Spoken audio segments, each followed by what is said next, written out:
Bonjour à toutes et à tous, et bienvenue sur la librairie algérienne. Aujourd'hui, je vous propose de plonger dans un roman incontournable de la littérature algérienne contemporaine, Bleu, blanc, vert, de Maïssa Bey, un roman publié en 2006 aux éditions Barzac, qui raconte l'histoire intime et politique de deux personnages, Lilas et Ali, nés autour de l'indépendance de l'Algérie.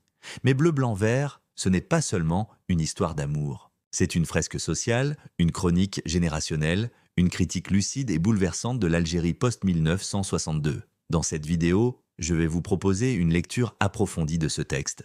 Son style, ses personnages, ses enjeux historiques et symboliques.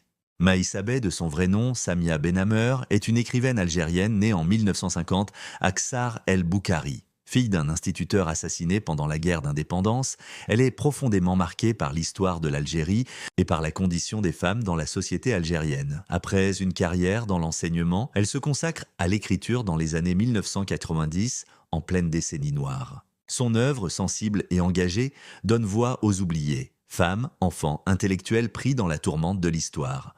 Romancière, nouvelliste, dramaturge, elle est l'autrice de nombreux ouvrages. À travers une langue claire et pudique, elle interroge les silences, la mémoire et l'identité algérienne. Maïssa Bey est aujourd'hui l'une des grandes voix féminines de la littérature algérienne contemporaine. Le roman est écrit sous forme de lettres, dans une alternance des voix, celle de Lilas, celle d'Ali. Cette forme épistolaire donne au texte une double subjectivité, deux regards, deux sensibilités qui se répondent, se confrontant parfois, et surtout témoignent, car Bleu, blanc, vert est avant tout un roman du témoignage. L'histoire se déroule à Alger entre 1962 et 1992, 3 décennies, 3 périodes charnières, les années d'euphorie après l'indépendance, la consolidation autoritaire du pouvoir, et enfin la montée de l'intégrisme religieux. Ces repères historiques ne sont pas des décors, mais des forces profondes qui façonnent l'intimité même des personnages. Lila devient psychologue, Ali avocat, ils s'aiment, se marient, ont une fille. Mais leur trajectoire, comme celle du pays, est traversée de doutes, de ruptures, de désillusions. L'un des aspects les plus puissants du roman Bleu, blanc, vert réside dans la construction des deux protagonistes, Ali et Lila, que l'on peut qualifier de personnages liminaires. Ce terme vient de l'anthropologie et de l'ethnocritique. Il désigne des personnages coincés sur le seuil, dans une position intermédiaire, jamais vraiment intégrés à un groupe ou à un système culturel. Ali et Lilas appartiennent à cette génération née autour de l'indépendance, celle qu'on a appelée à incarner l'Algérie nouvelle. Mais très vite, on comprend qu'ils ne trouvent ni leur place dans le monde traditionnel algérien, ni dans une modernité importée d'Occident. Ali et Lila sont scolarisés dans l'école française juste avant l'indépendance, puis brutalement plongés dans l'école algérienne nouvelle. Cette transition se fait sans préparation, sans pédagogie. On leur impose une rupture symbolique, même le stylo rouge devient un interdit. Le professeur exige qu'ils n'écrivent que en vers au nom du drapeau algérien. Ali, dans un assez geste naïf, mais révélateur, choisit un stylo noir. Résultat, son cahier est déchiré. Ce moment est emblématique. Le pouvoir post-indépendance remplace l'autorité coloniale, mais avec les mêmes mécanismes de violence symbolique et d'exclusion. Les enfants doivent oublier ce qu'ils sont, ce qu'ils savent, ce qu'ils aiment. Mais Ali et Lilas n'y parviennent pas. Ils continuent de lire en français, d'aimer Paris, de se sentir connectés à une culture littéraire occidentale. Ce tiraillement culturel se traduit par une profonde confusion intérieure. Ali exprime souvent son désarroi, son sentiment d'être étranger dans son propre pays. Il se sent rejeté pour ce qu'il est, un cadre francissant, un héritier involontaire du système colonial. Même si ce système, c'est justement l'État algérien qui l'a formé. Le paradoxe est cruel. L'État postcolonial marginalise ceux qu'il a lui-même produits. Ce statut de personnage liminaire se manifeste aussi dans leur vie privée. Leur couple est constamment surveillé, jugé, réprimé. Lorsqu'ils se marient, ils refusent de se soumettre à la tradition qui exige une preuve de virginité. C'est un choix assumé, mais perçu comme un affront par leur entourage.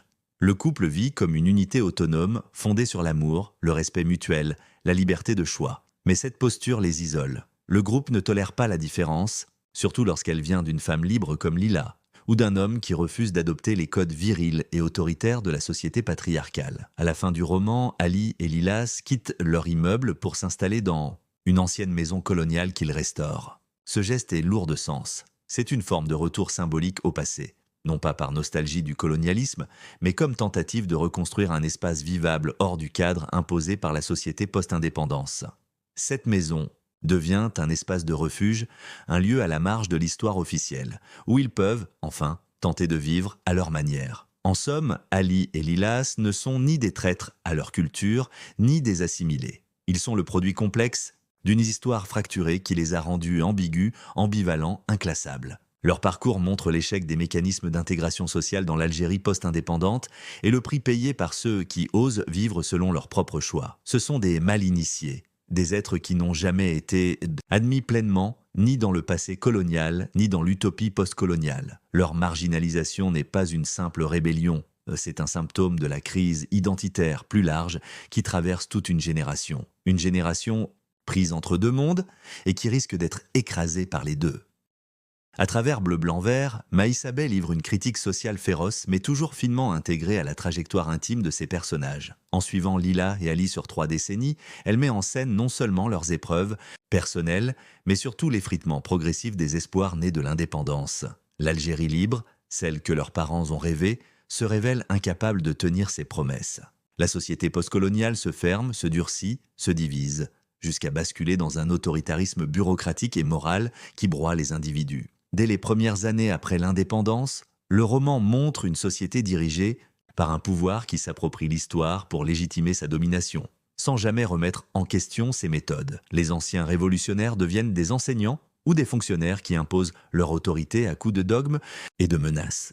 L'école, censée émanciper, devient un lieu d'endoctrinement idéologique. Ali le ressent profondément lorsqu'il est forcé de plaider en arabe classique, langue qu'il ne maîtrise pas aussi bien que le français. Pour avoir parlé dans une langue jugée trop francisante, il est menacé de sanctions. Ce passage illustre la violence symbolique exercée par le pouvoir postcolonial qui impose une mémoire officielle en niant les identités hybrides pourtant produites par sa propre histoire. Maïssa Bey dépeint une société algérienne gangrenée par la corruption, la médiocrité et la répression sociale. L'administration est inefficace, l'environnement urbain se dégrade, la pauvreté progresse, mais surtout, la société devient de plus en plus intolérante. Ali et Lilas dénoncent, tour à tour, les apparatchiks du régime et leur enrichissement illicite, les dévotions religieuses hypocrites, l'obsession pour la respectabilité féminine, la régression morale imposée par le regard collectif, l'exclusion des femmes du débat public, le clientélisme, l'arrivisme et les conflits idéologiques.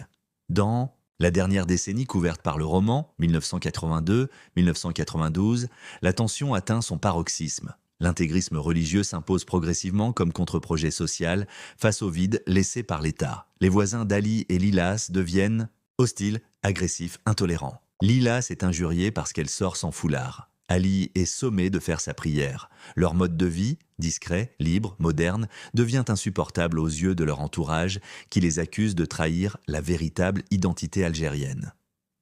Le roman montre ainsi que l'intégrisme ne tombe pas du ciel.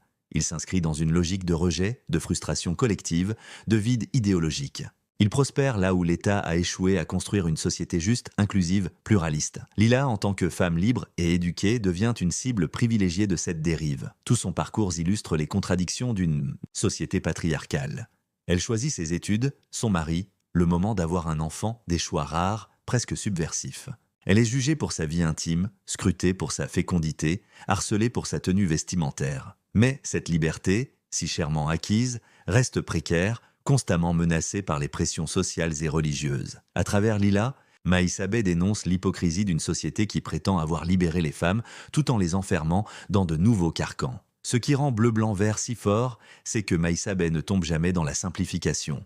Elle ne diabolise pas un camp contre un autre. Elle montre la complexité d'une société fracturée, héritière d'un passé colonial douloureux et incapable de penser son propre avenir sans exclure. Elle écrit le désenchantement, mais aussi la résistance intime, le refus de plier, la quête de sens dans un monde chaotique. Et c'est là que réside toute la richesse de ce roman social.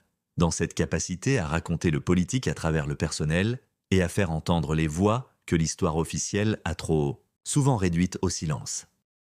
Le titre du roman revêt une symbolique importante. Pourquoi ce titre ? Bleu, blanc, vert. C'est bien sûr une référence au drapeau algérien, mais cette symbolique est complexe. On pense d'abord à une rupture avec le bleu-blanc-rouge de la France, une réappropriation nationale, une fierté retrouvée. Mais ce n'est pas si simple. Le bleu, le blanc et le vert sont aussi dans le texte des couleurs chargées d'ambiguïté. Le vert devient la couleur du stylo obligatoire, imposé par l'instituteur révolutionnaire. Le blanc, celui de la page, peut symboliser à la fois le vide et la possibilité. Le bleu, enfin, rappelle la mer, l'exil, peut-être la nostalgie d'une culture française intériorisée. En réalité, le titre dit bien cette ambivalence culturelle, cette identité fracturée. Ce que réussit admirablement Maïssa Bey, c'est d'articuler l'histoire intime à l'histoire collective. Les personnages vivent dans l'histoire, mais surtout par l'histoire. Elle façonne leurs désirs, leurs choix, leurs blessures. Le roman ne suit pas une ligne chronologique rigide. Il utilise des retours en arrière, des analepses, pour montrer comment l'enfance continue d'habiter l'adulte. À la fin du roman, Lilas quitte l'immeuble de son enfance comme pour clore une boucle. Elle revoit les graffitis appelant à la guerre sainte, entend les cris des enfants, et la boucle se referme sur un constat amer. Et pourtant, une lueur d'espoir subsiste.